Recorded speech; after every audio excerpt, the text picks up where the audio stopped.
How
about now? Can you hear us now? There we All go. right. Give me a second. Streaming difficulties. We should be good now. All right. You can hear me? Nath, say something? No, you don't All tell me right. what to do. You should be able to hear Nath. We're going to triple check that the VOD's actually on. Always check 3 times.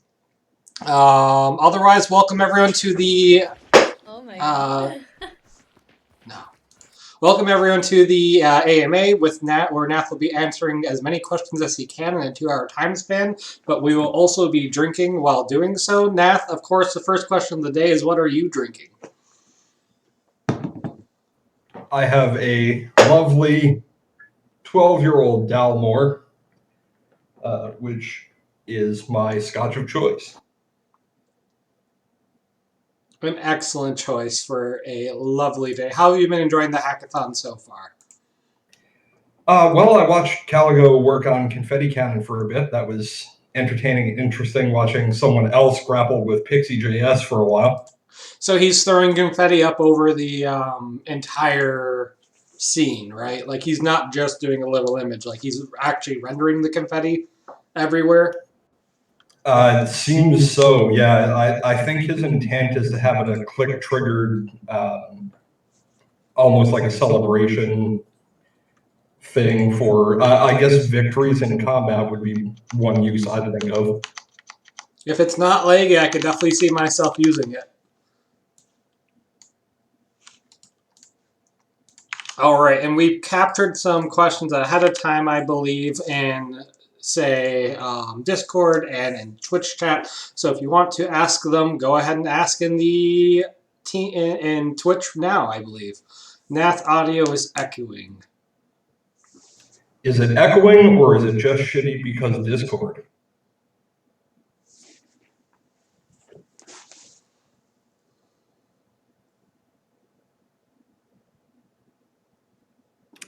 Right. Definitely an echo.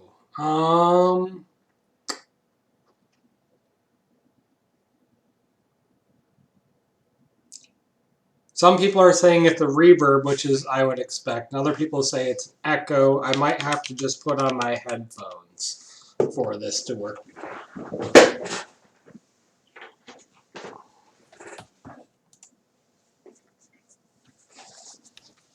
Right, I'm going to let Cody get the old headphones set up there real quick, and then I'll jump to the first question. Good to see you too, Kakaroto, and all of you fine people in chat.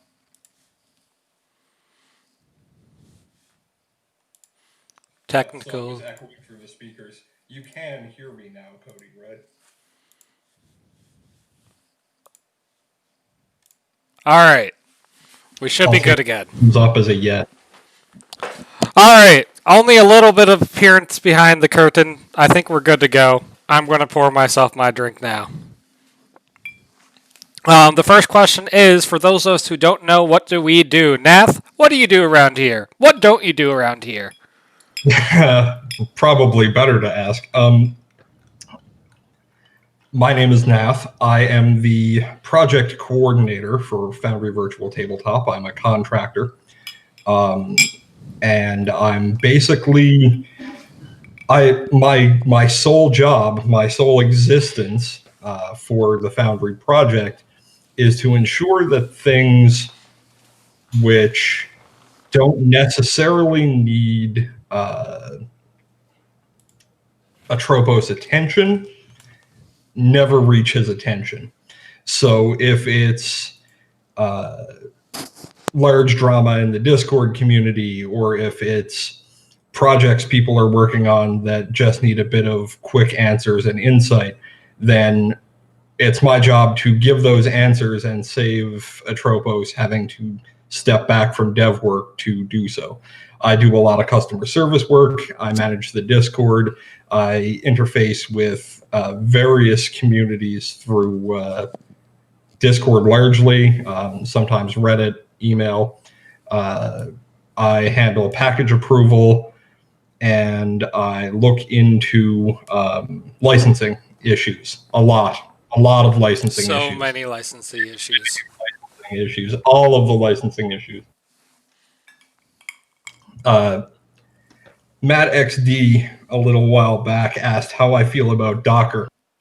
Docker is a great way to completely fuck up a very, very simple server setup. That's how I feel about Docker.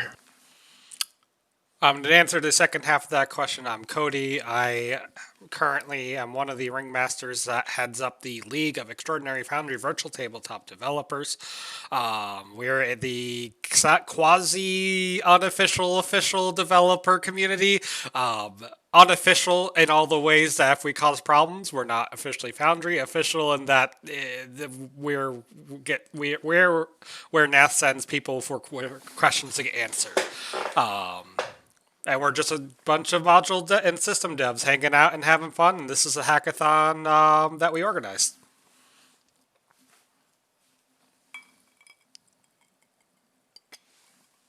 Just a bunch of pals, just a bunch of guys. And yes, I have a lovely moose pillow in the background. Good old Iron Moose. Iron Moose is my LLC. I'm on the partnership page of Foundry because I made the CICD that one time. Well, I mean, you handle a lot of stuff between the dev community and my general sanity, so there's that. Nath is also my GM. I'm sure at some point we'll talk about my experience playing in his custom homebrew system in Foundry. That may be interesting. Go ahead. One of the questions that I wanted to get to from Reddit, which came through last night, for those unaware, I posted to the unofficial Foundry Reddit last evening in order to kind of preload and give Redditors some opportunity to ask questions if they couldn't attend. Someone asked what a workday for me entails.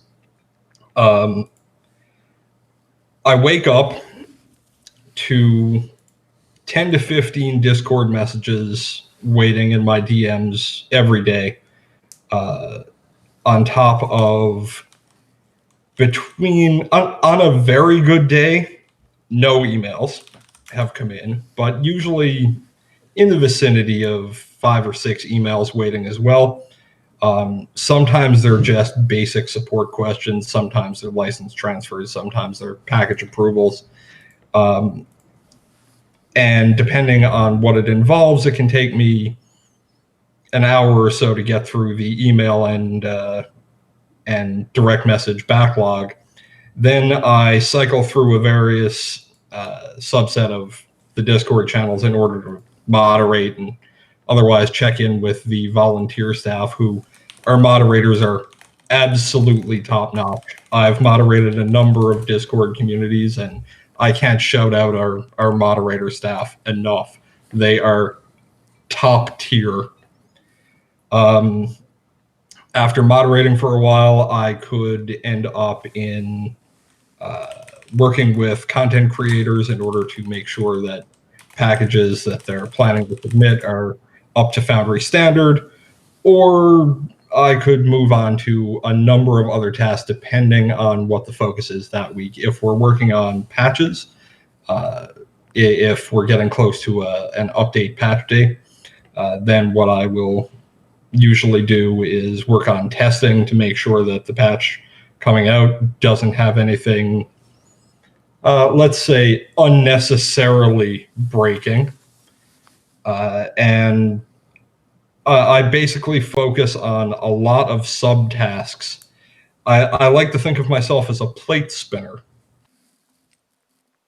One of the plates that you've recently taken on that we've been appreciating is when looking at changes in the Foundry API that are upcoming, you work with us to make sure that we try to identify how many modules might be impacted by it, whether or not they have migration paths, and if there is a breakage, and even if, and additionally, if there's a migration path, we can let the developers know ahead of time in a API upcoming changes channel, I believe what we called it, which has really helped of getting ahead of those problems instead of finding them on day of.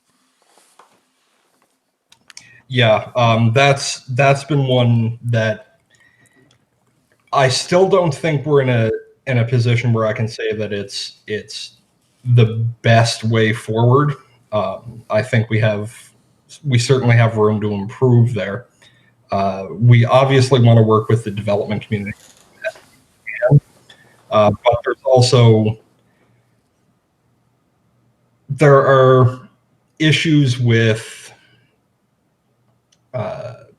planning around that. When you're dealing with a package database that's over 500 packages, identifying what might break in any particular one can be pretty difficult. That's for sure. One of our moderators also served as a moderator with the Foundry League of Extraordinary Foundry VTT devs, Nork, and he has been an absolute asset when it comes to knowing which package could potentially break. So kudos to him. We give him you the will role package librarian for a reason.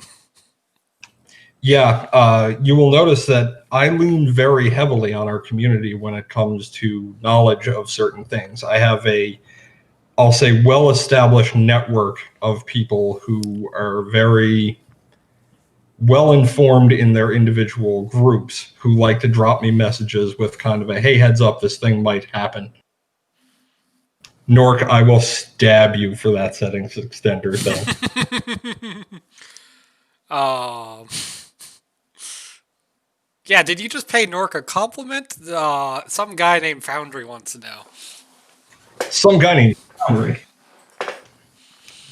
Boss. On a related, I'm drinking on the job right now.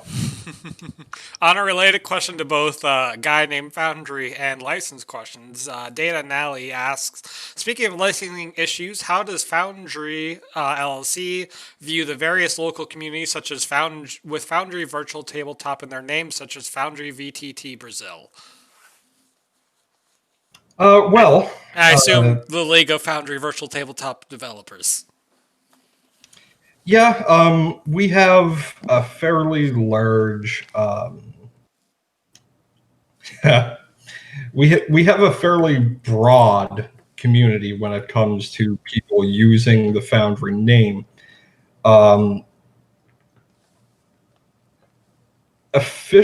Unofficially speaking, I don't have a problem with it. I don't see it as anything other than increasing our brand, if anything. When it comes down to trademark law and stuff like that, I'm not a lawyer, but there are a number of reasons why we should be cautious about it. I think we're in a good place with it. I don't have a lot of concerns. So if Foundry VTT Brazil or I know there's a French Discord server, you're going to have to pardon my terrible French pronunciation, La Fonderie, I don't see it as an issue that the Foundry name is being used in various Discords and other communities. Everyone will note the scrolling banner at the bottom saying that the views and opinions expressed by Nath do not necessarily reflect Foundry. Excellent timing to bring that up. Yes. Let me be super clear in that I'm presently consuming alcohol, and this is being undertaken as kind of a on my own time, ask me anything, which means the questions I'm answering are being answered from personal opinion. So the things I say, they're not meant to reflect the opinions of Foundry. Talek asked, and I guess this is going to be a harder question than most, should people use the League as a better place to understand questions around modules, API, etc., rather than use those channels in the main Foundry Discord? I would say no. Honestly, some of the greatest help I've gotten in my time as a completely amateur JavaScript developer for Foundry-related things, the largest amount of help I've gotten has actually been in the system development, module development, or API questions channels on the Foundry Discord. Is the League a great resource? Absolutely. I think the League of Foundry Devs serves a very good purpose in keeping developers who are active together and keeping the knowledge they have in a single place. Their maintenance of the Foundry Wiki, I think that is extremely important, and I think the information that they provide to the community is great, but I also recognize that people working on modules and systems will generally get a quicker answer, if not a better answer, in the actual module development and system development channels. And to maybe elaborate on that a bit, I know Atro always wants there to be a home for people in the core Foundry Discord. And that's why you'll, even if like the Pathfinder 2E system has their own Discord, but there's also a channel for it in the main Foundry. And in a similar note, there's always a place for you to have a home in the main Foundry Discord. That is always a place Foundry wants you to be able to live there. If that's the only community you're in, perfect. But other discords maybe give more chance for focused community networking or collaboration and organization of resources. We have a ton of collated resources on how to get started with the Foundry development, or just asking other showing off your current work in progress as it ready for users, or getting debugging help in the league.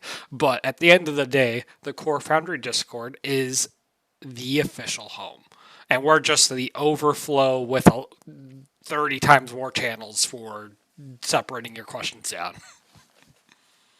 To take a moment and be somewhat of a bad example, I often, when I'm struggling with an issue with a module I'm developing, or bashing my head against active effects or something like that, I'll often ask a question in both the module development channel as well as the relevant channel in the Foundry, in the League Discord. And I'll announce that it's cross-posted, and I usually try and follow up and just make it clear that I'm getting answers somewhere. But cross-posting isn't necessarily a bad thing. I'd like to take a quick question from Reddit. Just a moment. Someone asked about 8 hours ago, this was Akai, how did I get hired? Do I work full-time? And what I did before I got started with Foundry. My last job before joining the Foundry team, as a contractor, I was a UXO technician. Well, UXO surveyor is the term I'd use. I assisted some geophysical engineers in surveying for unexploded ordnance, read bombs, in the hills of British Columbia. So we used electromagnetic detection devices to identify mortars, particularly, that had been fired during World War II training exercises, in order to just dig in and get them out of the ground so they could be disposed of safely, as opposed to, potentially going off when someone's walking over them. It was a absolutely crazy job. It was entertaining. It was some of the hardest physical labor I've ever done in my life.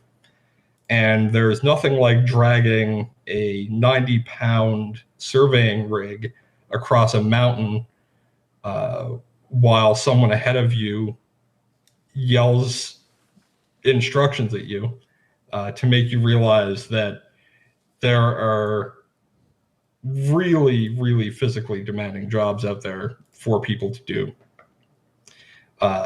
In terms of how did I get hired, I happened to be in the right place at the right time. Shortly after Foundry's launch, shortly before Foundry's launch, actually, I had stepped in as the moderator on the Foundry Discord and had been working on my own time and initiative to try and organize things a little bit, with regard to particularly the feature suggestion channel, as well as just staying in tune with what was going on in the community. And after launch, I fired a proposal to Atropos because I had recently become unemployed, and if you don't take a chance, you'll never know what will happen. and he was gracious enough to accept the proposal and hire me. And I think it's been a mutually beneficial relationship ever since.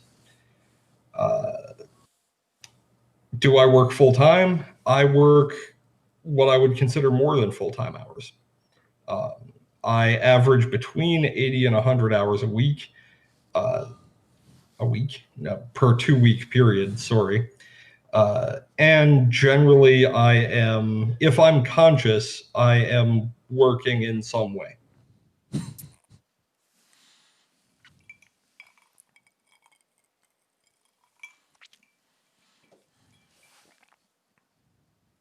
Let's see, Twitch chat. Are there any plans for making gifting a license a bit more seamless? Yes. Take a sip.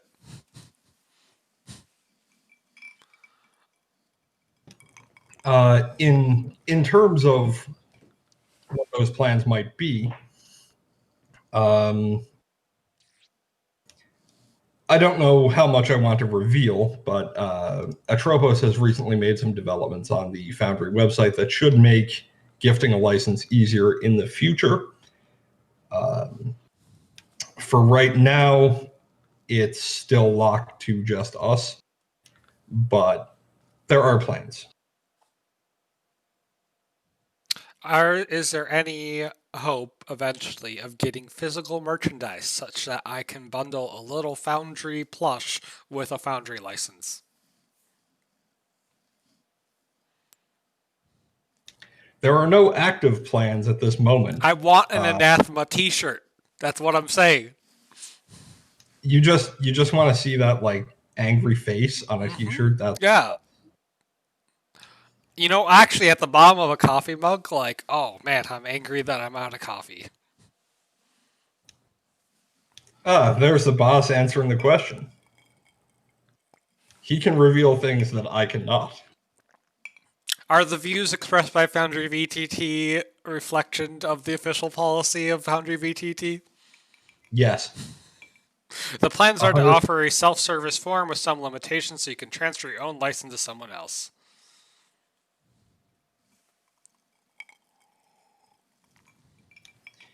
Bad Hair Gaming asks, are there plans to implement any other methods of connecting to a campaign that might be a little easier to manage? I'd like to say yes, but the answer is an unfortunate no. The bottom line is that Foundry VTT, it's a web server, and the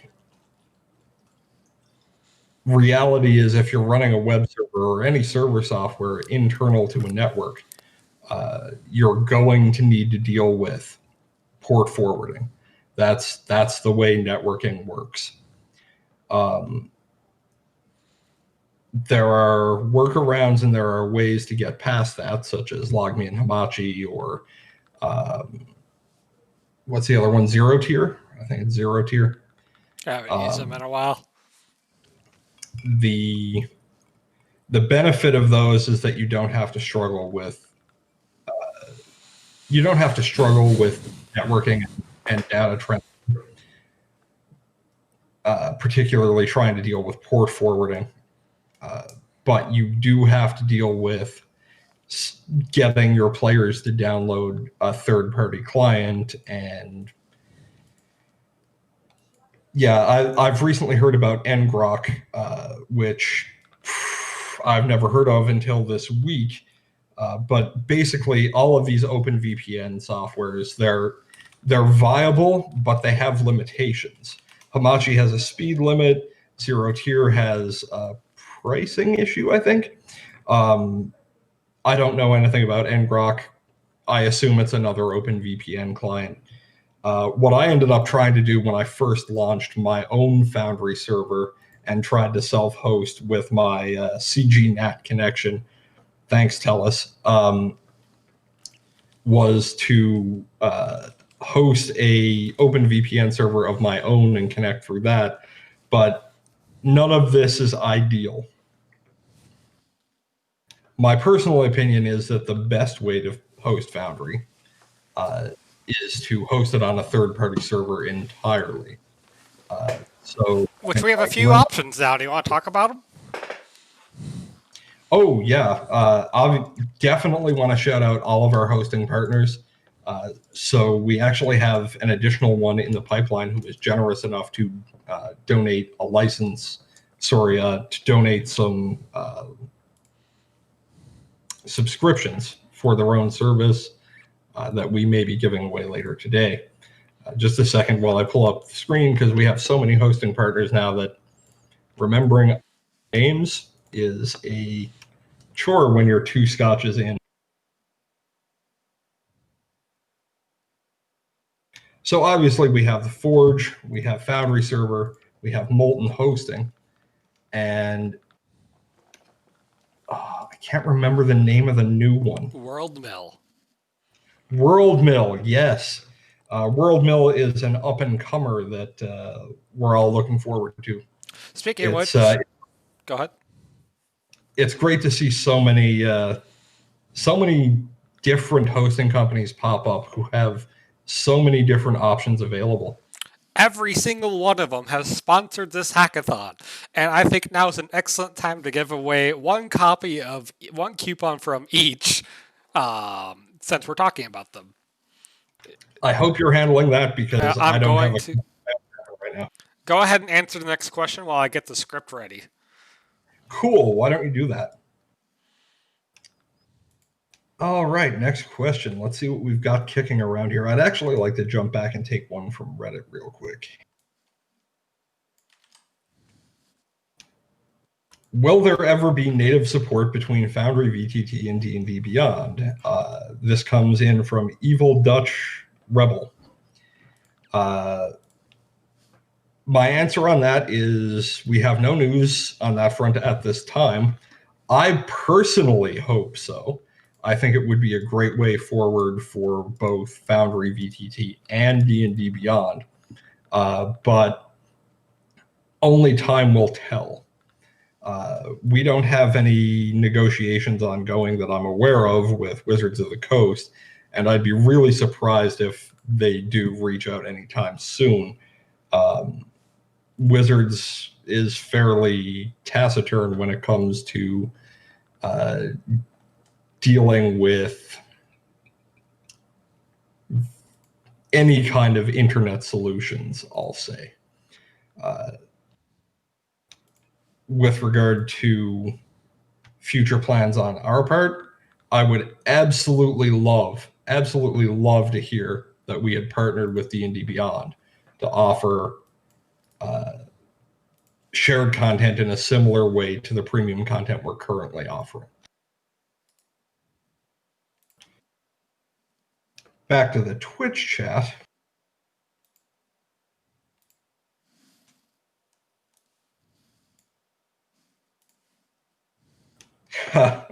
No worries, Messignosis. Yeah, seriously, Spice, the blame D&D 4E for Wizards not wanting internet stuff. I'm not shocked. I'm fairly of the opinion that they took their shot about 10 years too early with D&D 4 and ended up burning completely any bridge they might have with digital related stuff.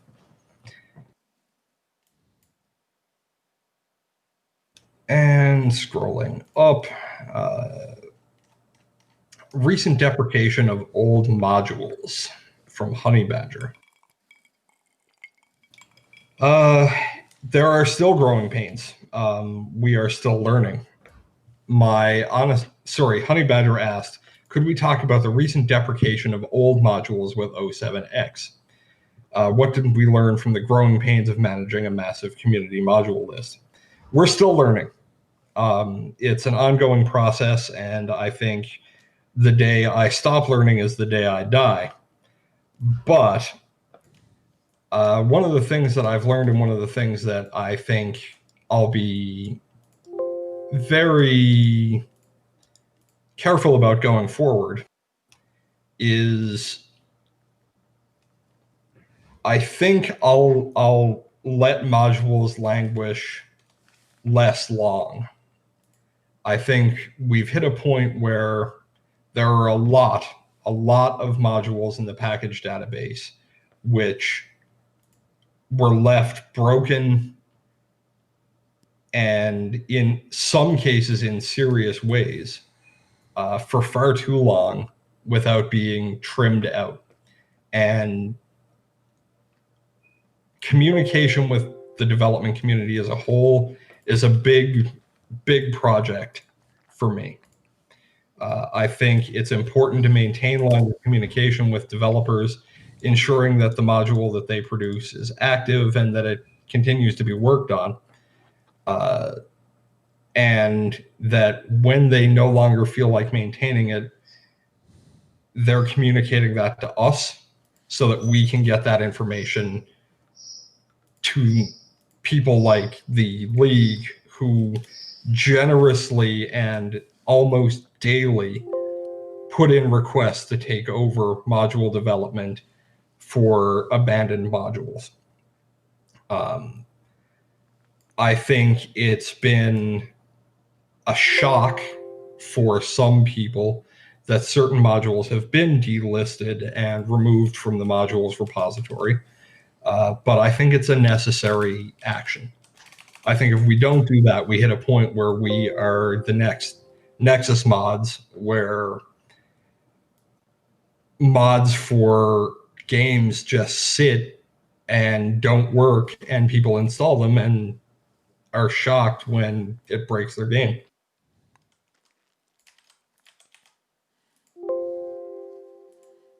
And I know that a lot of those things are, it's not like the League has a group of developers that we are hired to do this. This is all just, we have given a Trello board of, hey, these things need adoption, and the incredible Foundry community has come up and is like, I will go ahead and dedicate my time to making sure this module is still adopted and ready to go. One of our hackathon things, it's actually corporate. One of the people who run the Reddit is adopting the VTTA Did You Know module, a handy little module that pops up little indicators of like, hey, did you know that you can snap to grid by hitting this button in the wall menu, which has been helpful for a lot of the community.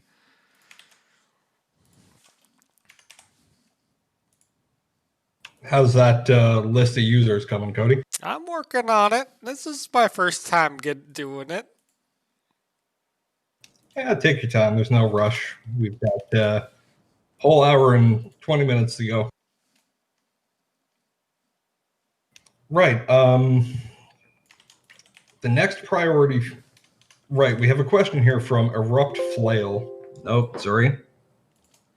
Erupt Flail from Reddit, who asks, what are the next priority features that we plan on shipping? Well, one of the ones that I look for most is the upcoming audio system overhaul. I use sound a lot, sometimes in very punishing ways in my game that perhaps we'll talk about later. But that's one of the key updates coming down the pipeline that I'm looking forward to personally. In addition, we've got overhead tiles, which will be going into Alpha 082, that Atropos, I think himself, is looking forward to developing. It's always great to see him work on things like the lighting engine overhaul that happened in the last revision, because I think it's fun for him. It causes a lot of headaches, mind, but I think it's also fun for him. I think he enjoys working on stuff like that because it gives him the ability to focus on something that isn't just code maintenance. There is nothing more boring, in my opinion. There's nothing more boring than working on bug fixes. Organizing bug fixes and priority that you have to fix them. That might be worse. All right, I do have our winners. I didn't swap over our camera from to Foundry, but I put them in a roll table in the background. Um, and yes, that's why we banned maintenance for the hackathon. And once I reopen my sheet, our winners are Dizzy DTC, Cobalt Doido, and Sunspots, who is one of our hackathon participants. I'll drop those in chat and make sure you message your Discord username to us. Cobalt? Cobalt Doido. Okay. Sorry, I thought you had given the reward to my compatriot Cobalt. I did roll Kakakura on it, which I don't think Kaka, the owner of the Forge, one of our kind sponsors, wants a Forge license. Well, I mean, if he does, he can always give it to himself. You know, that's the generosity we're looking for this holiday spirit. So for those winners, please go ahead and message me your Discord usernames, and I will sort out. One of you have gotten a World Mill online coupon for 3 months. One of you has gotten a Molten coupon for 3 months, and the last got a Forge coupon for 1 year.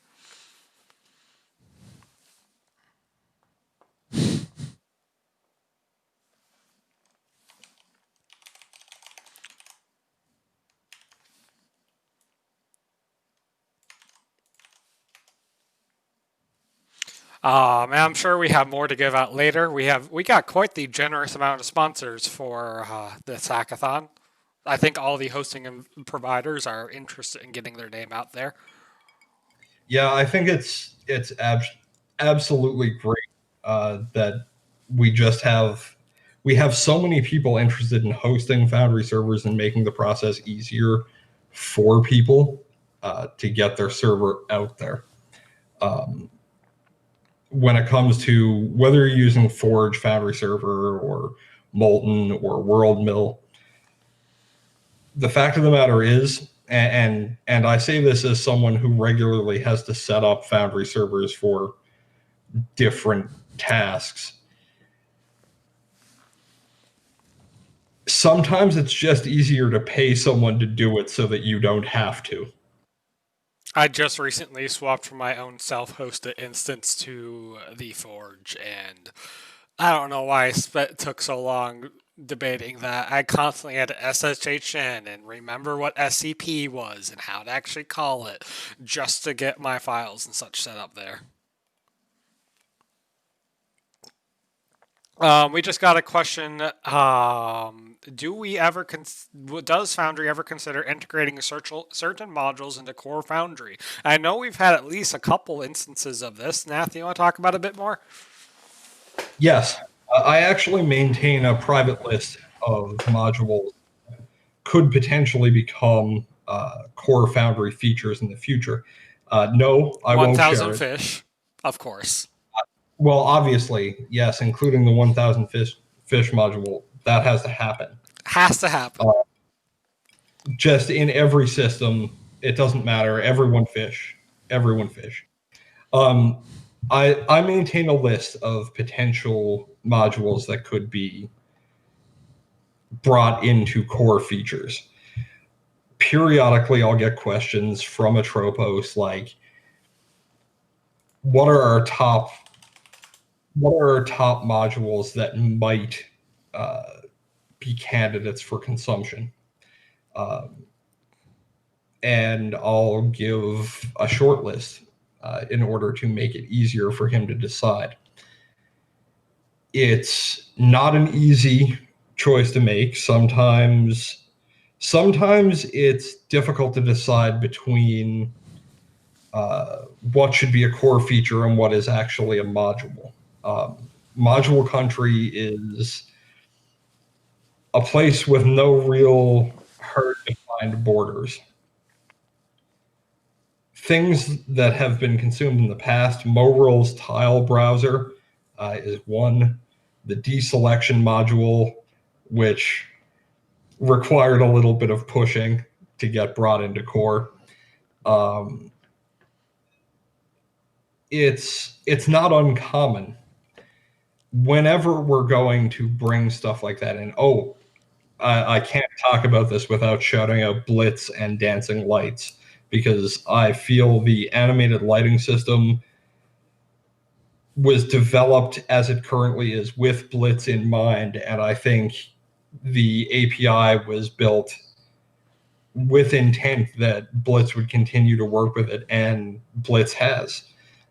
The community lighting module just adds a whole bunch of additional shaders that everyone should check out. It's just a great companion to the current animated lighting system. But we bring modules in carefully, I'll say. It isn't a snap decision. We always talk to the developer when we're looking at incorporating things like that, because we don't want to be one of those companies that's just like, hey, this is a great mod you've got there. We're going to take all the code from it and take all the work you've done and make it ours. Have a good day. That's not how Foundry works. We like to work with the development community rather than on top of the development community. I know there's a lot of modules. For instance, Nath runs a text-based game. Part of the reason I'm hosting him is just bad internet connection. So text-based games work better for him. And there's certain modules like he writes Salon. I maintain tab chat log. There's visual novels and things like that that all work really well for a text-based game. But if you aren't running a text-based game, you don't really care about some of those things and features. And rather than like going into Core Foundry and being like, all right, am I running a text-based game in a drop-down, and so, if so, configure Foundry like this, or I'm running this. There's so many different ways to run a game. I personally, as a user, as a developer, like that I can configure Foundry to my particular instance. Over half the users use 3D dice, but some people don't want 3D dice. And if it was core, like you'd have to have so many options to enable the workflows you want, when you can just let the module community do their thing.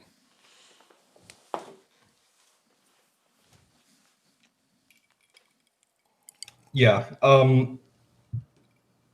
One of the biggest issues with deciding what is something that should be sorry Mo. One of the biggest issues with deciding what should be module content and what should be core content is that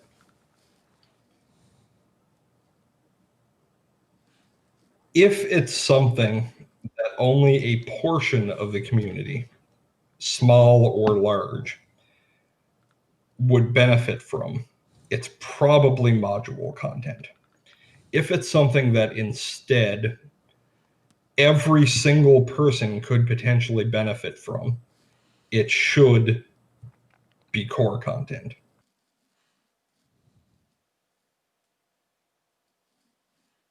One of the questions that just came through was, is there a recommendation for a soundboard module?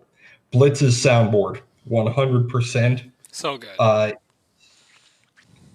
I abuse my players. A little bit of very small amount of background regarding the game I run on Friday nights is my players are infested. All of their characters are infested with a dark force, a supernatural force, which infests their thinking and provides them with intrusive thoughts, and otherwise tells them that everything is horrible, the world is bad, they should kill and destroy everything.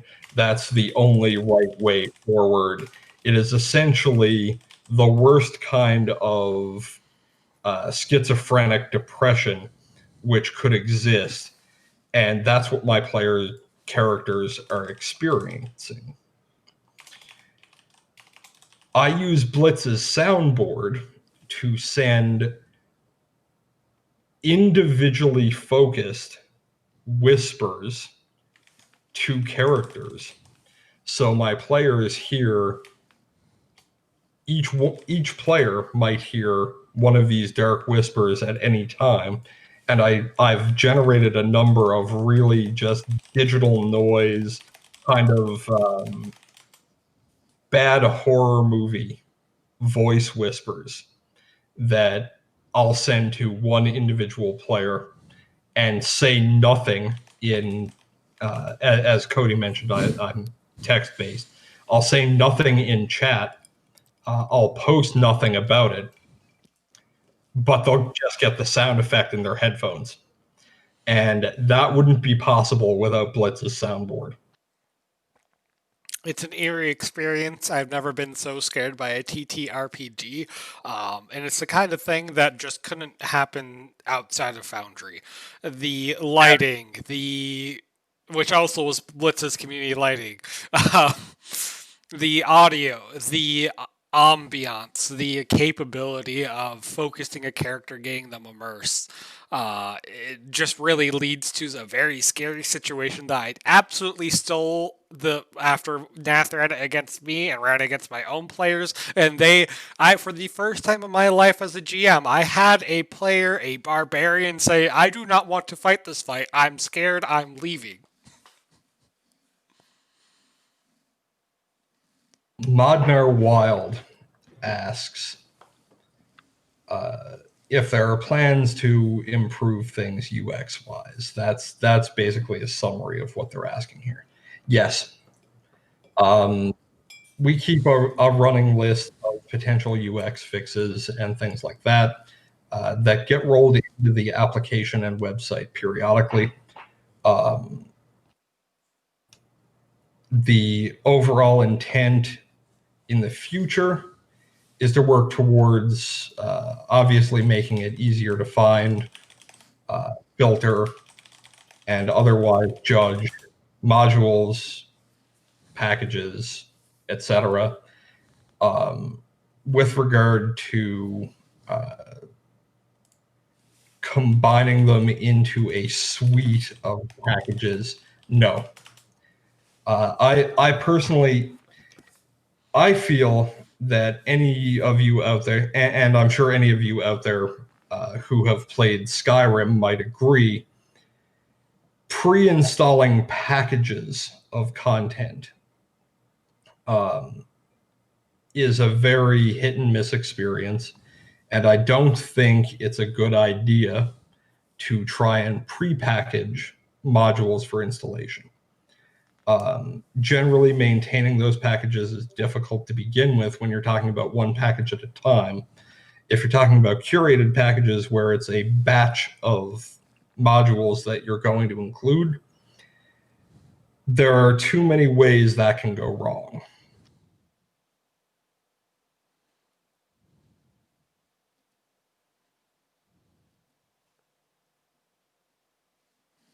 Here's a question. Since we have a lot of the developer community, is there something that you wish exists as a module that doesn't? Oh, here goes the next hour. If I were to dust off my list of bad idea, Icarus idea, Cody, modules, there are a lot. I have a tendency to come up with these crazy plans for modules, add-ons, systems, things that could change, which require so much work, and so much time and effort that it wouldn't be feasible for me to take on. I have a running list that I keep on Asana of just stuff, ideas I've had that people should include. I talked about this yesterday with our community helpers, yesterday, maybe the day before, and discussed that one thing I'd like to see would be a bulk data editing tool, something that would take the JSON data for an entity, such as an actor for a system, scope it and put it in a spreadsheet inside Foundry. The intent being to make it easier to add large chunks of data. So all the monsters in the book for my custom system, all the spells, items, that kind of thing. A bulk editor would be great. Got a great plan for it called Data Goblin.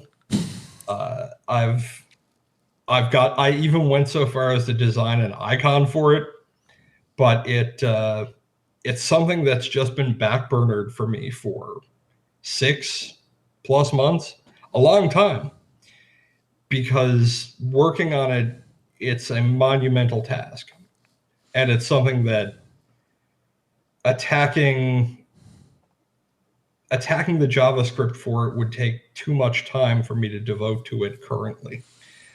I periodically reach out to developers. That's actually how Cody and I got talking. I periodically reach out to developers that I feel are talented in particular areas when I'm looking to have a module developed and don't have time to do it myself, and commission them. I need this done. What would you charge, and how long do you think it would take? Tab chat got started that way. Drag upload got started that way.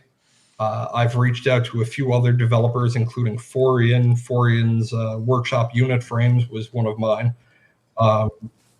These are ideas that I have but don't have time to develop. So when I take time and put some cash aside, I reach out and get someone who's way more knowledgeable and talented to do it for me.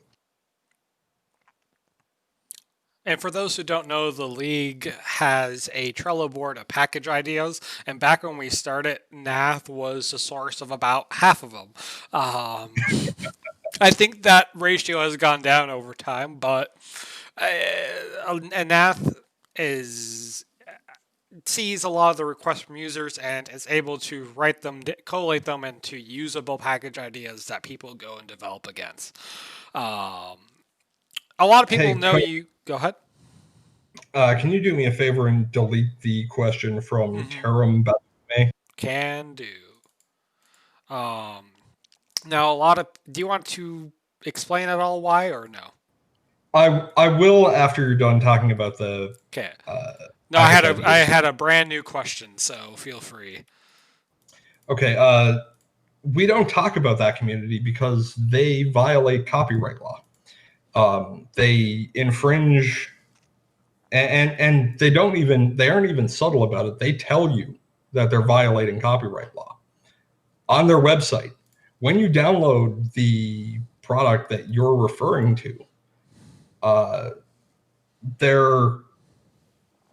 they tell you explicitly what you're doing. So this is the reason that it's outright banned for discussion on the Foundry Discord server. This is the reason that we're very careful about it, because we take copyright very seriously, especially when it comes to major publishers who could sue us into the ground in about 4 seconds if they chose to. We respect the work of publishers, creators, and the overall community, and we try to be very careful when it comes to sharing content and material in order to make sure that, well, people are not taking advantage of their generosity. And it happens way too often. I know there have been some people who have been pushing that community internally in order to ask them to split out the infringing parts of their work from their non-infringing parts of the work, but yeah, it's not an acceptable level of copyright infringement. Well, there's no acceptable level of copyright infringement, but they take it to a level that's just a lot. Yeah. And in addition, I'll just add on that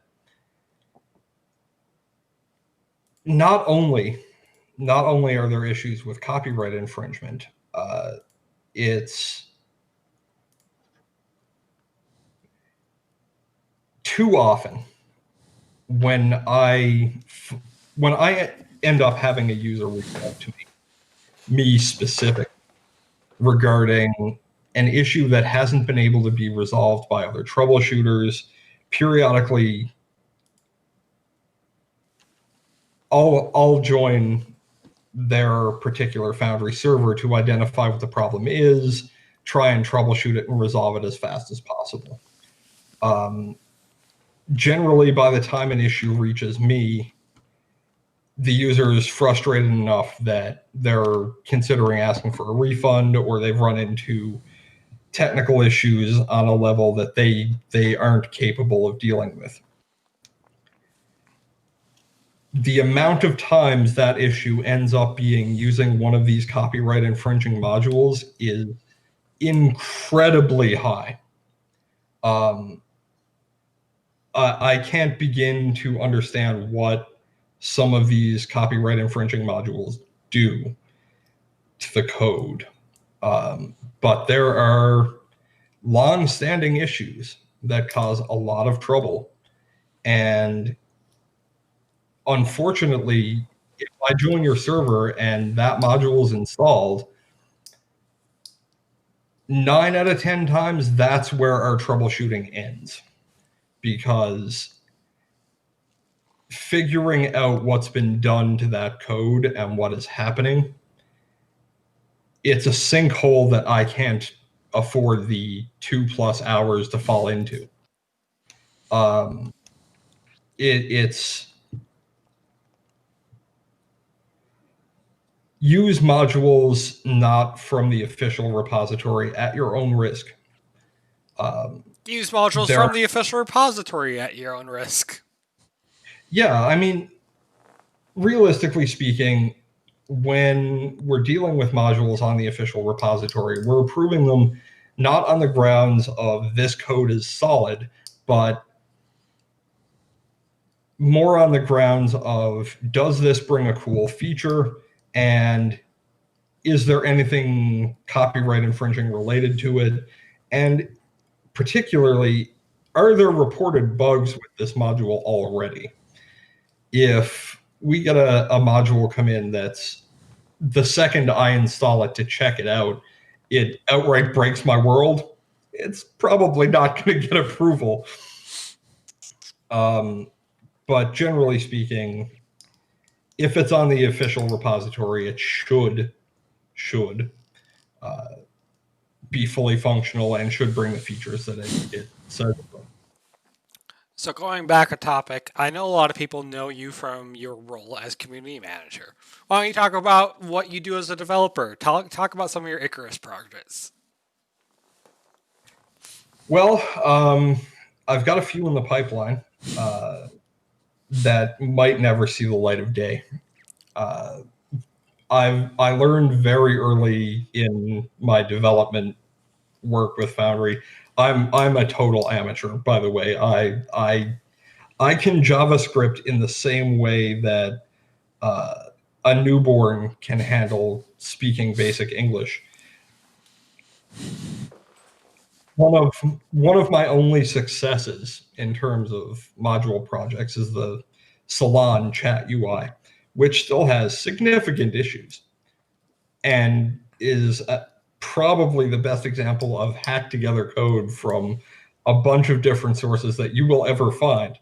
I have to give a lot of thanks to people like Vance, and I'll butcher the pronunciation again, Movril, for providing me insight into how to work with certain parts of the chat system in Foundry. But oh yeah, and Zeal, yes, yeah.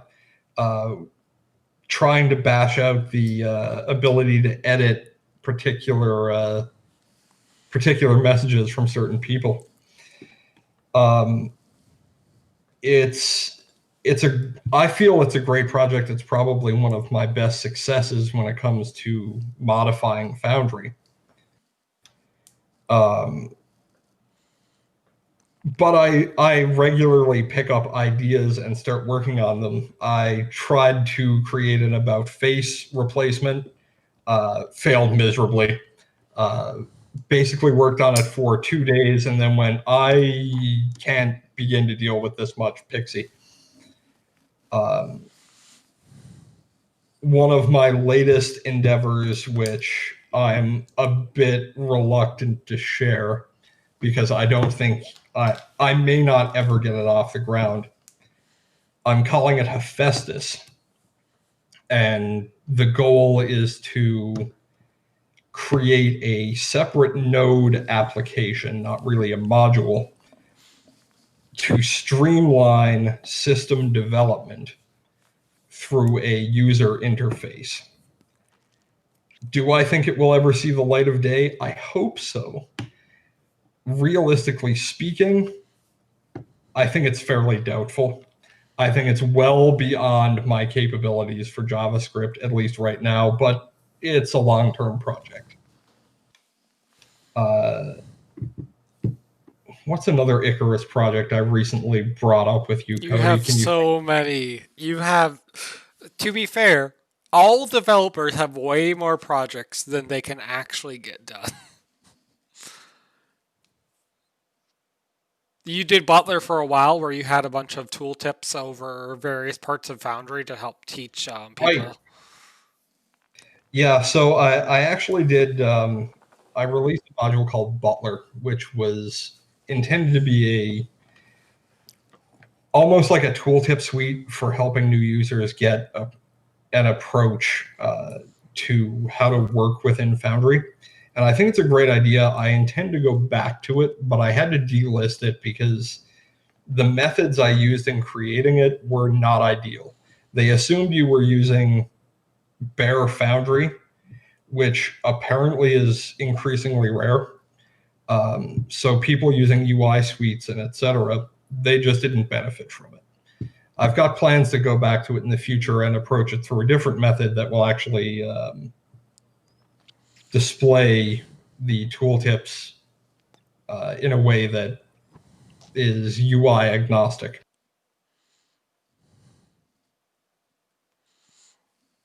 I'm going to take a second and grab another random question from Reddit because I like to give attention to our Reddit community. I feel they sometimes get left behind. I know Corpora has been an excellent add to the league's fire jugglers because he coordinates with the Reddit community and helps us get knowledge back and forth between those.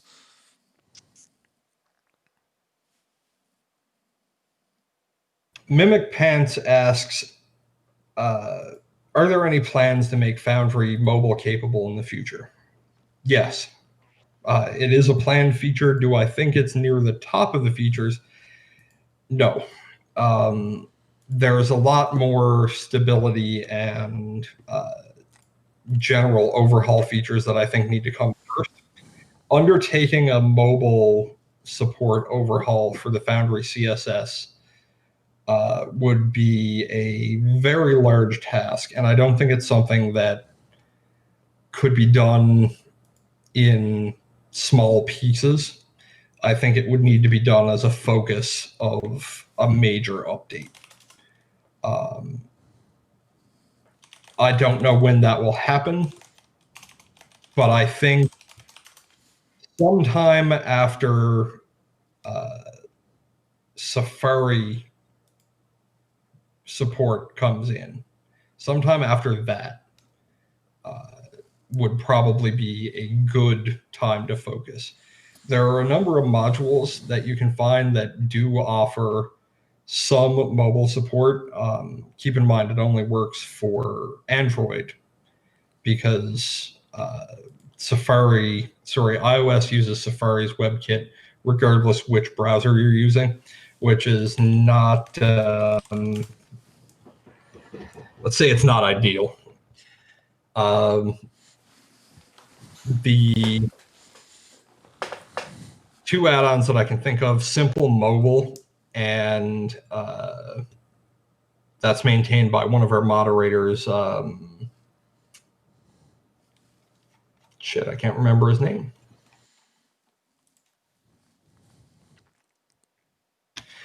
Well, Simple Handyfon, yes, thank you, Nork. Handyfon maintains Simple Mobile. There's also a touchpad mod that I recently implemented on my own server, which comes from who?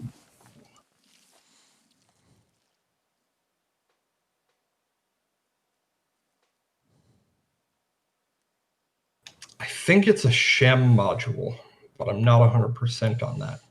Anyway, there are modules out there that do help with mobile support. Obviously, there are things that can only be done when Foundry eventually supports mobile core, but I think there is a future where Foundry core is mobile supportive. Speaking of which, I had looked up the stats, and we have nearly 600 modules in the official Foundry listing and nearly 100 systems. I'm sure you're about to get another batch of like 20 or 30 modules from the hackathon. We get, on an average week, we see 10 to 15 modules submitted. Well, packages submitted. That could be modules, systems, whatever. Generally speaking, they may not all get approved, but we do like to work with the developers to try and get them out there. If someone takes the time to submit something, then I like to take the time to make sure that it's them putting their best foot forward and that the content being submitted is something that users want and will benefit from. Module approval can sometimes take time. I like to try and do it within a 24-hour period.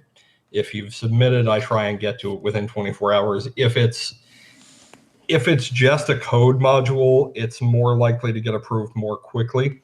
If it contains content like images or written, potentially copyrighted content, that means that I have to go and look at the license and make sure that the information you're submitting is in fact within the realm of legal. There's a lot of times where I'm just doing best guess. Obviously, the whole reason we're so careful with copyright is because we want to protect you as well as ourselves. So if a module developer submits content that has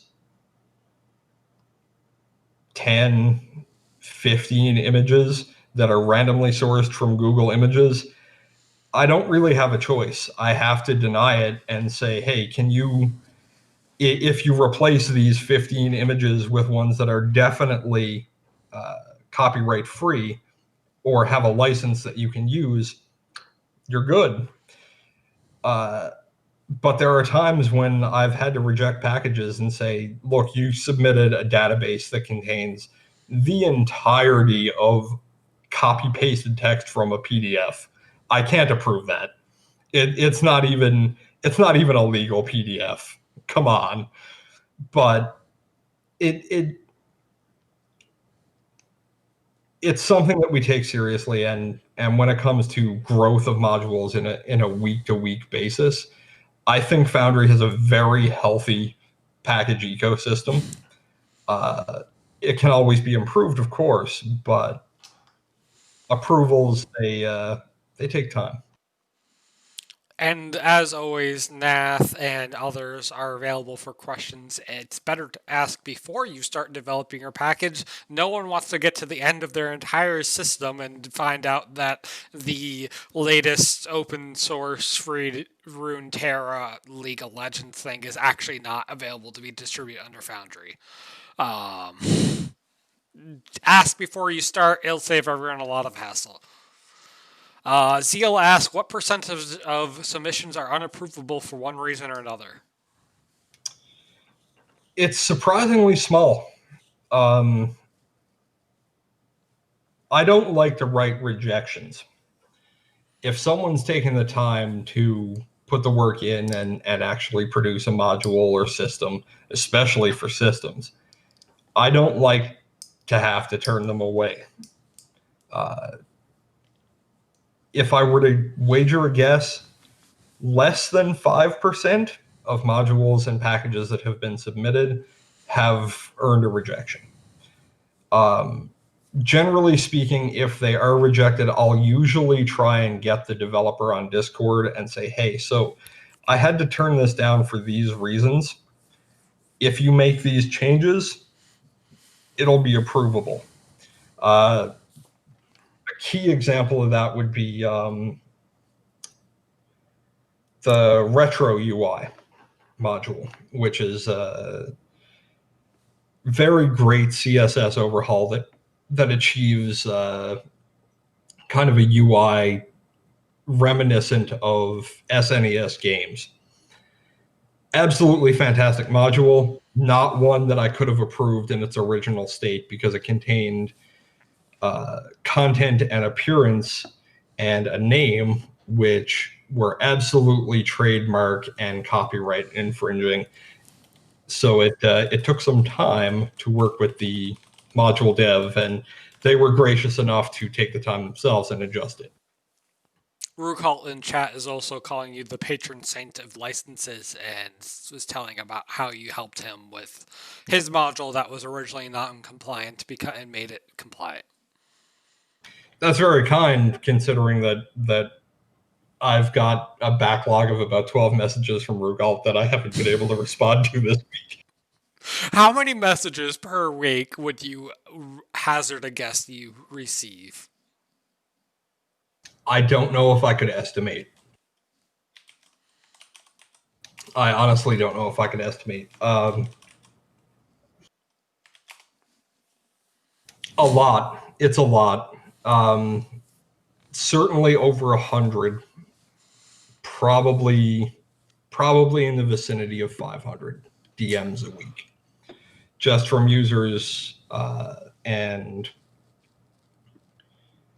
sometimes devs, sometimes just people needing troubleshooting assistance who haven't been able to achieve satisfaction in the troubleshooting channel, or sometimes it's just a, hey, so I'm thinking about developing this, is this okay? And those are quick. Sometimes it's, I've been struggling with port forwarding and 5+ people have tried to help me in install support and I'm getting nowhere. Can you please help me? And it feels good to be able to help those users, but it also eats a lot of time. And sometimes I'm working on other things in the background, and sometimes there's 5 of them that I'm helping at once. So it can be daunting when it comes to dealing with, do I take the time to troubleshoot this, or do I finish the task that is actually on my to-do list for this week? And that's how I end up with sometimes 16-hour days.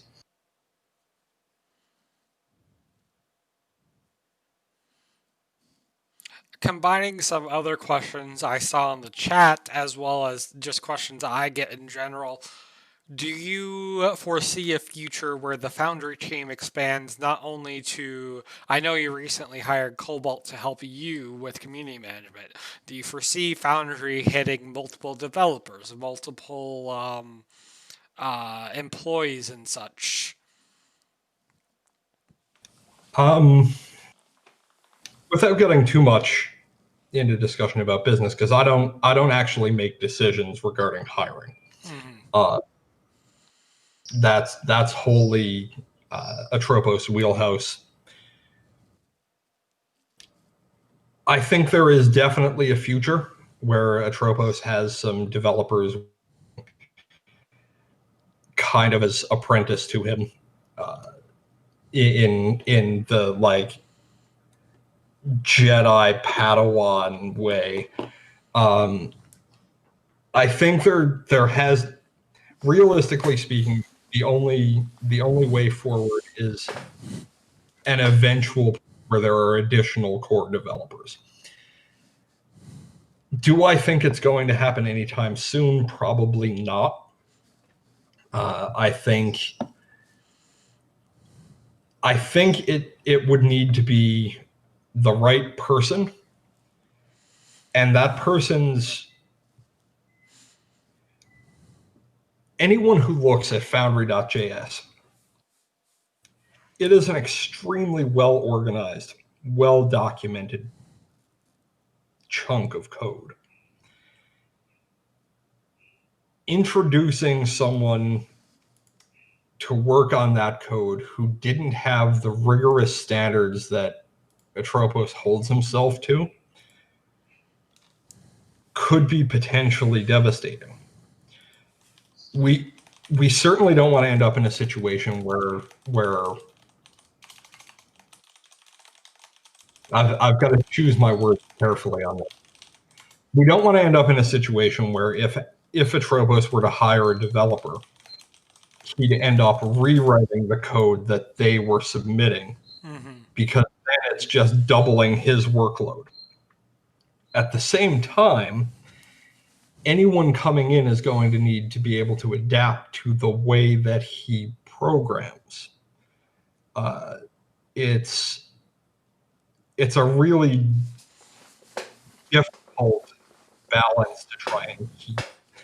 I think there's probably, I would say there is definitely a future where a team of developers is working on bug fixes, and he's working primarily in feature development. I don't think that time is anytime soon. If it were to happen in the next 6 months, I'd be incredibly surprised. Let me take a moment to wax rhapsodically about working with Atro, having worked with them, currently working with them on a hackathon project, influenced by several glasses of whiskey, and also my views are also not reminiscent of what Foundries are. Atro is a lovely person to work with. I've enjoyed hackathoning with him. He is commenting his code as he goes for a hackathon, which speaks to a level of, even when he's like, all right, we're going to turn out as much code as we can, I know it's going to be low quality, he still has JavaScript code comments. So that should set a level of expectation of quality that he is working at. We have had a lot of discussions about interfaces and things, and it has been a really fun and good experience to work with him. And if that's a level of what he's looking for a hackathon, his bar for quality is high for Foundry, I'm sure, but for good reason. It's dependent on I know that Discord has, 22,000 people in it? I'm sure the number of actual Foundry users far ellipses that. Even I have 5 party members who use Foundry who are not part of that Discord. So I know a lot of people are like, why isn't this happening? Why can't this go into core? Why is Atro taking X amount of time on this? And having worked with him and talked with him a lot, I'm just going to say, gut feel, it's because he's trying to build for tens and tens of thousands of users, and your particular thing might just be a part of that huge ass pie. And there's my whiskey influence side tangent. To briefly touch on something you mentioned there, one of the things that we see frequently, and I feel somewhat bad for these users, we see people who will join, who will buy Foundry, and in the first week or two, they'll see feature requests. And often it's because they haven't realized, Discord is searchable, but its search features, many people will say, leave a lot to be desired. They'll file feature requests for stuff that has been filed before, but these features may not be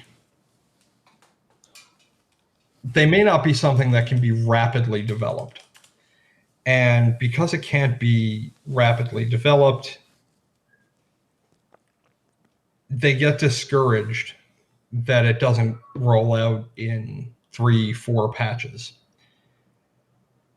Sometimes we've faced accusations that we don't even read the feature request channel. I read it, maybe not every day, but I periodically go in, I take log of that channel, and I stack those logs into a privately held Google Sheet, which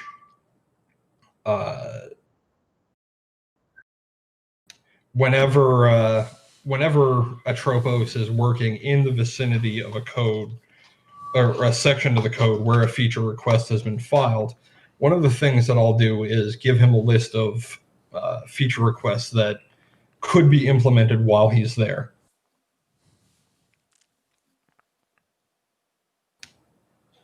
So I guess what I'm saying there is, those of you out there who feel like you're filing feature requests into a trash can, that's not the case. They are being read. They just may take time to develop.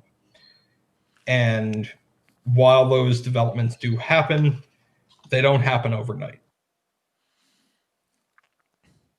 I guess the shade I'll throw is Atro by himself outdevelops and outpaces the Roll20 team. So I'm not sure where a lot of the complaints come from.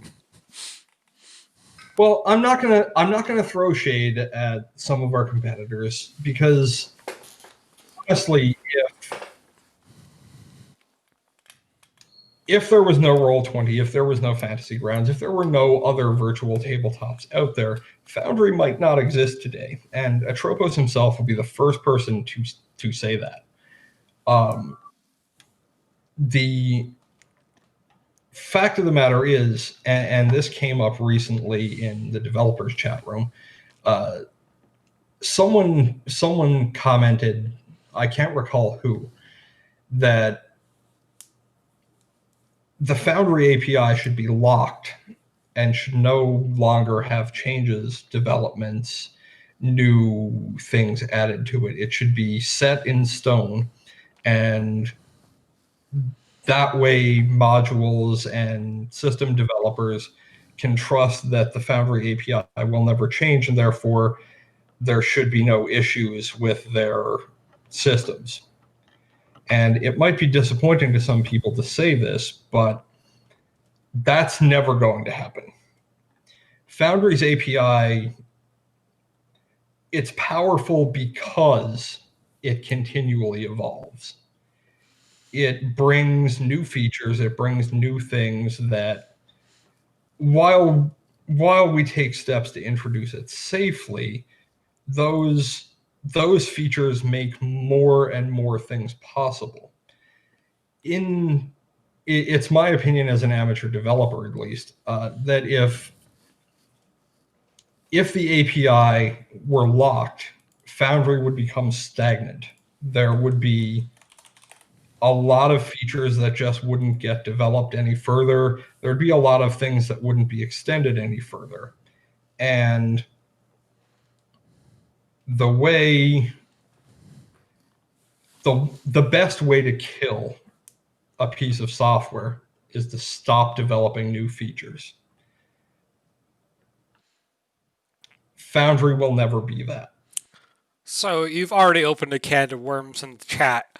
I'm going to stem off some of the questions as fast as I can, having had long conversations both internally with developers and with Foundry about these topics. One, if there's a version of Foundry that has the modules you want and Foundry updates and break those and the module stops developing, such as theater inserts, it's hugely popular in the Japanese community. It stopped working past like 0.6. Foundry lets you just stop at 0.6. If you don't want new Foundry features or the Foundry API and you prefer the modules at those point, you can just stop there and move on. The Forge lets you pick your Foundry version you want. When you self-host or run off your own machine, you can pick the version you want. and you're good to go. There's a huge amount of the Japanese community who have not upgraded past the foundries like 05 or 06 because they view theater as providing more value than new foundry features. And I really like that part of the foundry model. So, one thing on that real quick, and then I think we should probably give away 2 licenses because we've been authorized to do so. I'm on it. I'll start making this sheet. One thing on the subject of versioning is, yes, it is possible to lock your foundry version to a certain state, but that doesn't prevent systems from updating. And as game systems update, you may find that they no longer support the version that you are using. So while it is possible to lock Foundry in its current state, and if you choose never to update a version of Foundry, if you accidentally click that game system's update button, you've got to go and manually re-download the older version of the game system you were using if it breaks things. For example, we're reaching end of life on 066 probably in the next couple of months. And I flirted with the idea of going in and removing from the repository any modules, any systems that only supported 066 and didn't advance into 07. Rugalt comments, does it not block for non-supported if system dev set it correctly? Yes. If the system developer or game or add-on developer has set their JSON correctly, it will prevent you from downloading if you're on an older version. But there's some room to grow in that area. Nath, you want a Foundry license. All right. Congratulations, Nath. I know you've been excited to use the software. Do we have anyone in chat who's from Brazil? Shout out if you're from Brazil.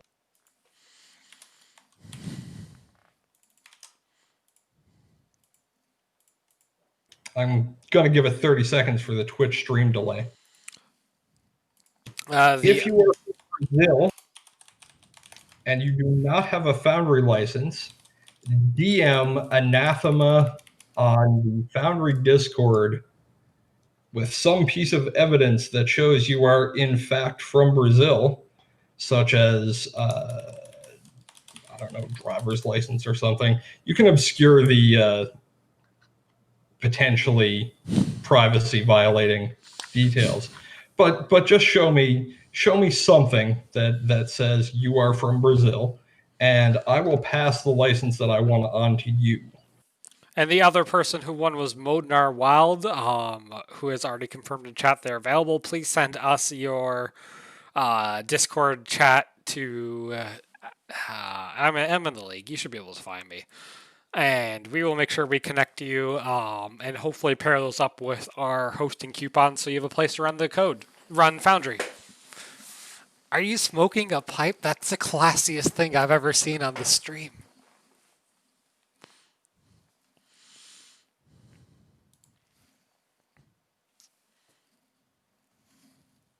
I'm smoking it if I can get the damn thing lit. Okay. So talking more about API versionings and change, one thing the Foundry developer community asked for and recently got was something called feature flags. Feature flags are a incremented version of various things, various core features such as active effects. Active effects right now is, I believe, set at 1. If and when Foundry changes active effects to be another breaking change, or even major change to consider, it will increment to 2, and modules can define and depend on those flags. I believe that's 080 where that feature flags are coming, but maybe 079 had it. I'm not entirely sure.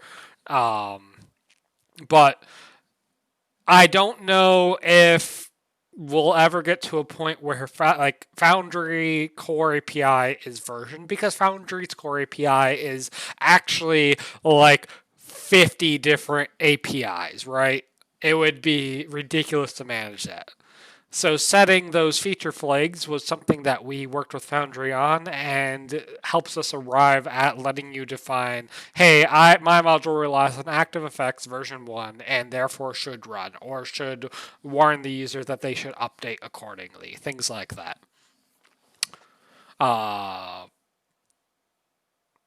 Matt from Encounter Library, my favorite Foundry VTT focused YouTube channel, is wondering what you're smoking, Nath. I'm smoking McBaron's vanilla cream tobacco. It's a nice, smooth smoke for those of you who partake. I don't smoke often, but when I do, it's a pipe. Okay, most interesting moderator of Foundry Virtual Tabletop. In addition, let me just say that Ed K1 reached out to me and indeed provide evidence that they were in fact from Brazil. So Ed K1, congratulations. You are the winner of a Foundry Virtual Tabletop license. I like to shout out the Brazil community, because we get a lot of emails, and I understand the economy in Brazil is just nuts when it comes to the cost of what Foundry is comparatively. Some examples that have been given to me are that the cost of Foundry is equivalent to like a month's income. So let's not let's not judge too harshly the users from Brazil who have run into issues related to getting a Foundry license. I'd like to say that we have a solution coming in the future, or at least in the near future, for localized pricing, but at this time we really don't. It's a really difficult problem to solve, because you have to deal with the fact that some people will just use VPNs to change where their location reports, and that's, if you're adjusting your cost for that, basically you're crippling your own business in order to provide licenses cheaper to people who really should be getting them cheaper. The cost should be relative to their economy, but at the same time, you can't run a business if people are constantly undermining that. So respect to the Brazilian community and all the people in Brazil who support us, and in other countries too that may not be able to just go, hey, here is my entire month's income, please give me a license. We respect you guys, and the fact that there are so many of you that support us, it's really rewarding to know that there are so many of you out there. I guess a good follow-up question is, what is it like having to manage such a large and global community of users and developers? And I'll let you answer that to the chat as I go quickly grab another ice cube for my drink.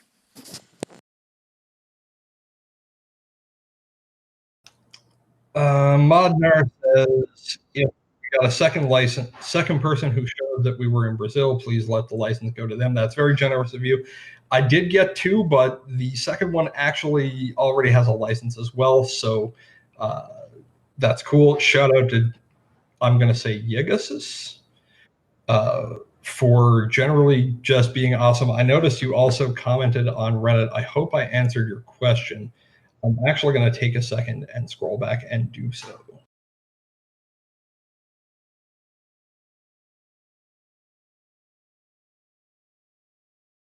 Yes, I did. I did answer your question on Reddit. Yegasis, I hope I'm pronouncing that correctly, asked on Reddit way back, one of the first responders actually to my Reddit thread. Herjay sounds like Jegasis. Okay, Jegasis asked, do we have any plans to build tutorials for a newcomer with regard to module game system development? My answer to that is plans, sort of. I previously released a module, a tutorial for system development, which is embarrassingly out of date.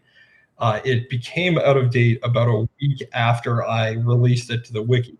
It's still useful, so I leave it up, but it's something that definitely needs a revisit from me.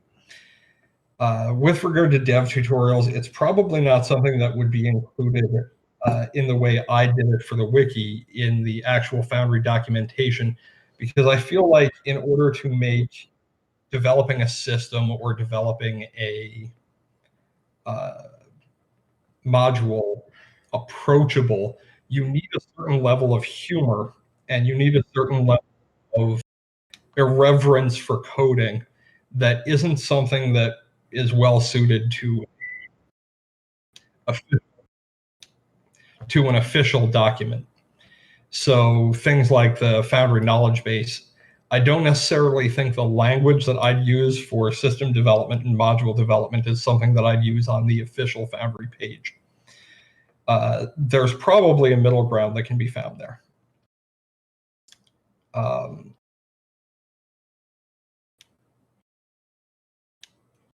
I'm sorry, Cody, you probably, I think you asked me a question before I left, but I totally derailed myself to answer Jegasis's question from the Reddit. No problem whatsoever. I asked about what it's like to manage a global community of users and developers. Complicated. There are a lot of people out there. And I have a great deal of respect for people in other countries who don't have English as a first language, who will come to the Foundry server and ask questions like, I'm developing a module that does this thing that the community needs. Can you give me help with this? And I'll sit there and go, you know what? Yes, I may not have the knowledge, but I will hook you up with people who do. It involves a lot of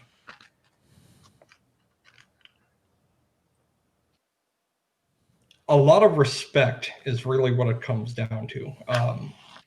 My brother had a saying, and it was, respect costs nothing. It costs you nothing to be respectful to someone. So I try and take that with me when I deal with developers or users who are frustrated or whatever. I'll say that that's not strictly what he used to say to me, but it's a more polite version of what he would say.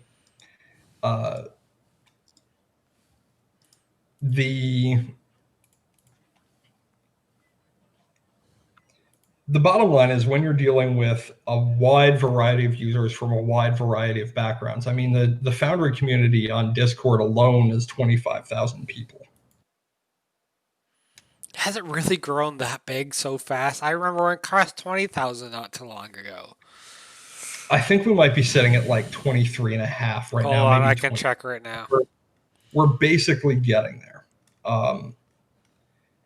When you deal with a community that large, to have it be as respectful as it is, and to have so many people from differing backgrounds able to communicate in such a positive way, it's kind of humbling. I've been a moderator on a number of projects, or a community helper on a number of projects, including some very large ones where the Discord community was 60, 80,000 members, ballooned overnight. I've never seen a community as respectful and polite to one another, as helpful to one another as the Foundry community is. And I think it's a testament that as role players, we all try and band together, and we'd rather help someone than bring them down. We are at 23.2 thousand members in the core Discord, which is just so many people. And as an extension of that community, just the developer focused portion, I have to say it's incredible that we're over 1,000 people in the developer community Discord and have had to ban no one, not even threaten it, not even talk about it or debate it. It is such a just Foundry's community is so incredibly friendly and helpful to each other. So I don't know if what you guys did to foster that, but thank you. Honestly, I think in part it's the way Atropos engages with the community is generally very, very respectful, very polite, and very down to earth. And I think the way that he handles people is probably an example. And that kind of flows down to the rest of the community. So we're lucky to have a lot of really great people who just generally they're just folks. Like, there's no attitude problems, there's not a lot that we actually have to deal with compared to some large communities where there are major issues on a daily basis. We have maybe a dozen members out of that 23,000 where the mod staff and myself try and keep an eye when those users are posting, because they have a tendency to say things that are controversial or inflammatory, not necessarily even aggressive to other people. Just when they start to talk in Discord, it necessitates moderator involvement. But even so, debate is something that is fostered pretty well on there, and I think we owe a lot to the moderators thinking well in advance, and coming up with a code of conduct for the Discord server that is permissive enough without allowing for the kind of hate and trolling and general garbage that collects in an online community. I don't know if you've noticed, but this one user, Atropos, I think it's pronounced, whenever he says stuff, it kicks up a whole storm every time. You might want to keep an eye on that guy. Depends if what he's saying is in developers chat or not.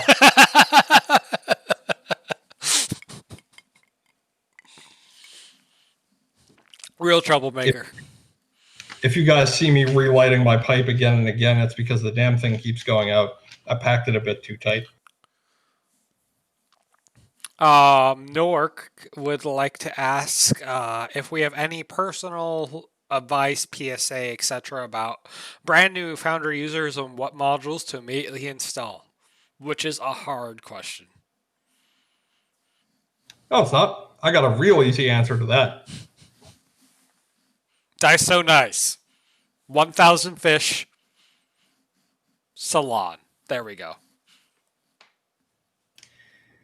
Too often, new users to the community, the first question they'll ask is, what mod should I install? The answer is none.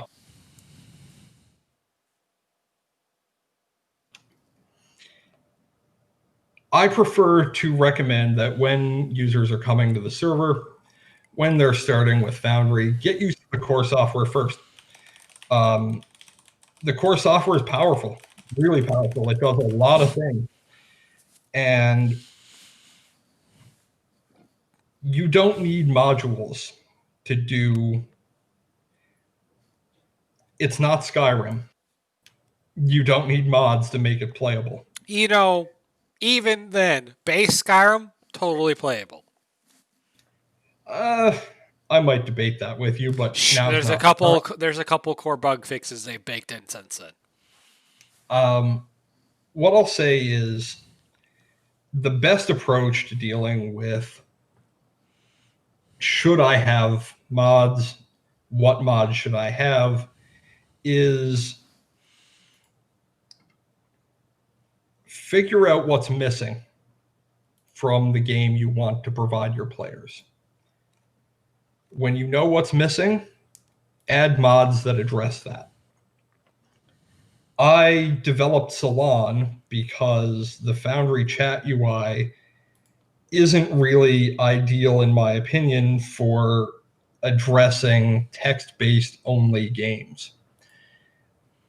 So I needed tab chat to separate in character and out of character and roles. And I needed a UI that was more conducive to writing text posts. So I developed Salon to do that. I occasionally have to hastily assemble a scene. So I'll grab a bunch of tiles, a bunch of images out of my assets folder and rapidly drop it onto a scene, because that's how I used to deal with it when I was using Roll20. With that functionality not being in Foundry, because Foundry handles its data completely differently, I wanted a way to deal with that. So I plotted out a mod at the time called Get Over Here, which was intended to be used to rapidly upload and drop tiles straight onto the canvas. And that was actually the first project, second project that I reached out to Cody about. So we got drag upload created because I'm a lazy asshole and can't prep every scene. I'm sure some people will flame me for this, but even having written the module and having used the feature in Roll20, I rarely use drag upload myself because Foundry's workflow just works better for me. Like, I am a much bigger user of finding what I need out of my compendium or whatever, and then importing it into an actor and then dragging it to the scene. I rarely want to drag an image outside of Foundry straight onto the scene without any actor data.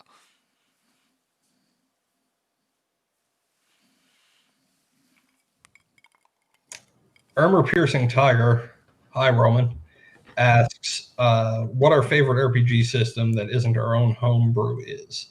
I know what you're going to say. I think everybody knows what you're going to say. I like 13th Age, I'm sorry. I'm developing my own system because of the fact I have major issues with almost every role-playing system that I play. I was a D10 player, storyteller system, Chronicles of Darkness, World of Darkness, for too long. I say too long because it was certainly over 15 years, probably closer to 20 years of nothing but variations on the storyteller, Chronicles of Darkness, World of Darkness systems. I liked them because they were fast and efficient, and picking someone someone new picking it up was very quick. I feel that systems like Dungeons and Dragons, like Pathfinder, any of the D20 systems, most of the role-playing systems that are out there are overloaded with rules. And there's a military saying that once you've given a rule on something, once you've given an order on something, you have to give that order every time that situation comes up in the future. And I feel like every rule that's been written for things, monolithic systems like Dungeons and Dragons, like Pathfinder, they limit what a GM can do to tell their story. And I think that role playing games are primarily about story. I think the system is just an engine by which the group tells a story. So when you get into something that is very strict, that has 10, 15 volumes of books that contain rules, that breaks immersion. It removes people from play, and it means that every time they do a thing, they have to go and look something up. They can't just easily reference it from their brain. And that's not an ideal role-playing experience. I guess as a tangent of why do I like 13th Age? One, it's a popular enough RPG that people use it, but not so popular as to be flooded with people being engaged in it. It is small enough that when I came asking if I could, help out with the system in Foundry, there was only one other developer, Apocalypse, and he was happy to have the help. It's small enough that I can get my homebrew rules published in their fanzines and things like that. And I stream for Pelgrane Press every Monday, Foundry 13th Age, which is really cool. I think in a bigger system, I would just be just another person in the list of many, many people building cool things for, say, Pathfinder or 5e.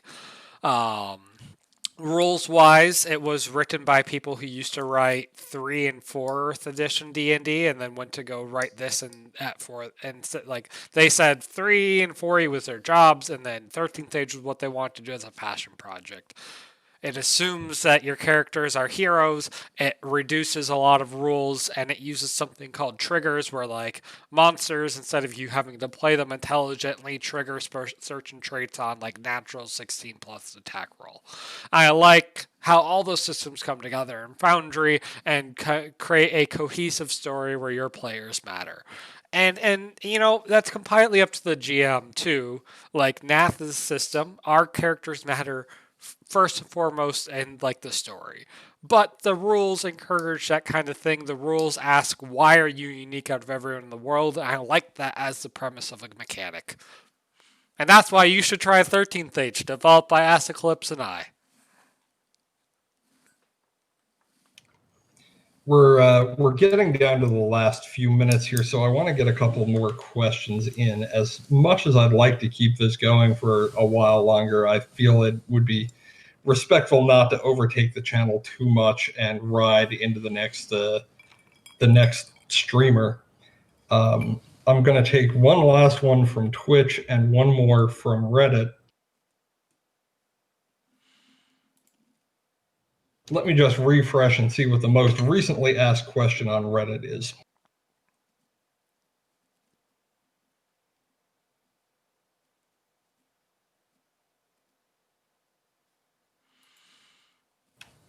I've already answered whether we're in talks with Wizards of the Coast and D&D Beyond. The answer is no.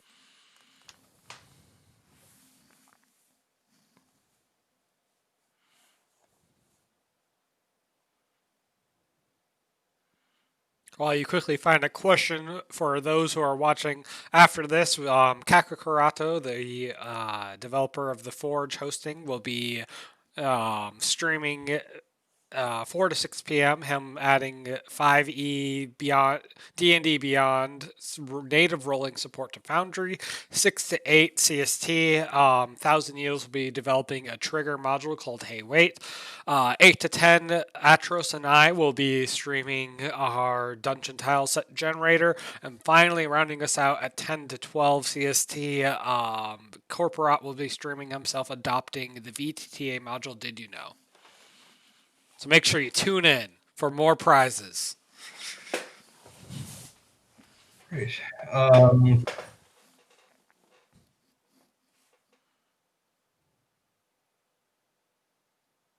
right. It looks like the questions on Reddit that I'm seeing are ones that either I've already addressed on here or, yeah, that seems to be the case. So let's pull one more out of Twitch chat, and then we'll call it good. What do I expect from Foundry in the future? What time frame are we thinking of? I expect great things from Foundry in the future. I think the only way forward is one that's vertical when it comes to development for Foundry. I wouldn't be working for the company if it wasn't a project I believe in. And I think overall that the person, the sole developer, Tropos, who is working on Foundry's code, I think he has a vision when it comes to implementing things.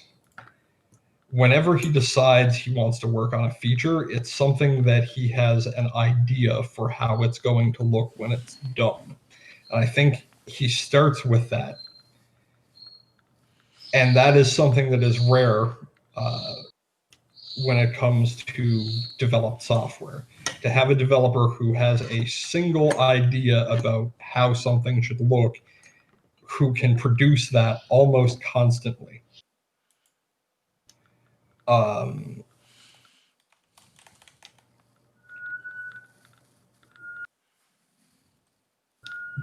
What do I envision for the future? I think 08 is going to be an excellent development cycle. I think it's going to break a lot of stuff. The alpha period for 08 is going to be hectic for developers. But I think the new features coming in 08 are going to be fantastic. Probably on the same scale as the new lighting engine. The 08's 080 contains a whole lot of back-end changes to make development easier for our developer community. But it's also a major rework of a lot of back-end systems for Foundry. So there's going to be a lot of growing pains initially in the 08 series. I would suggest that any developers out there that are currently watching, when 080 alpha drops, don't sleep on it. There were a number of mod developers who, I'll say, got taken by surprise by 07. And to be clear, I'm not saying that the way 07 was released isn't in part to blame for that. But some developers got taken by surprise by 07, and it caused a lot of problems for their modules. And I'm certain that there were a lot of module developers that were discouraged when they updated to 07, whichever version, and suddenly all of the things that they've worked for months on to create for 06 were completely broken in sometimes very, very unfixable ways.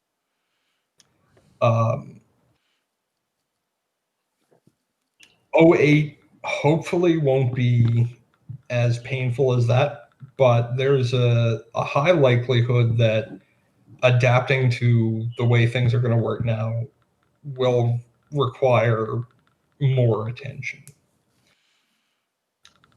I'm I'd sure there will suggest, be coordination and research channels like before to make that a little easier than last time. yes, we've iterated on that a bit, and we're of course interfacing with the League of Developers directly to try and provide as much insight as we can. But the reality is there are always going to be changes whenever a new major version drops. And with '08 coming, I'm going to say I would be surprised if 080 doesn't drop in January. Um,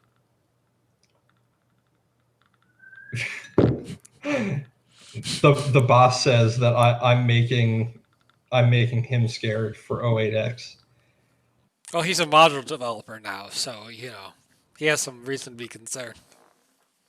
The realistically speaking, I don't think there's anything insurmountable coming, but there's a lot of changes. I'm both excited and terrified to see what's coming for 080. There's a lot of performance changes that will just be beneficial for everybody. So when it does drop, I think it's going to be fantastic. I have the utmost faith in Atropos' ability to keep things on a relatively level playing field. And I can't wait to see what comes with. Personally, I'm looking forward to the audio updates. Those are going to be the one for me. All right, we're 5 minutes over. Thanks so much for all your time, Nath. It was a pleasure talking with you, seeing you virtually at the least. And I hope to do more events like this in the future. And this one's actually recorded, so it'll end up somewhere on YouTube, hopefully. Awesome, folks! Please tune into the video on demand, and hopefully we'll do one of these in maybe January, maybe February, maybe sometime in the future. All right, and for those who are sticking around, I'll be shepherding you off to Kakarot and developing his module. Thanks so much, everyone. Thanks for coming.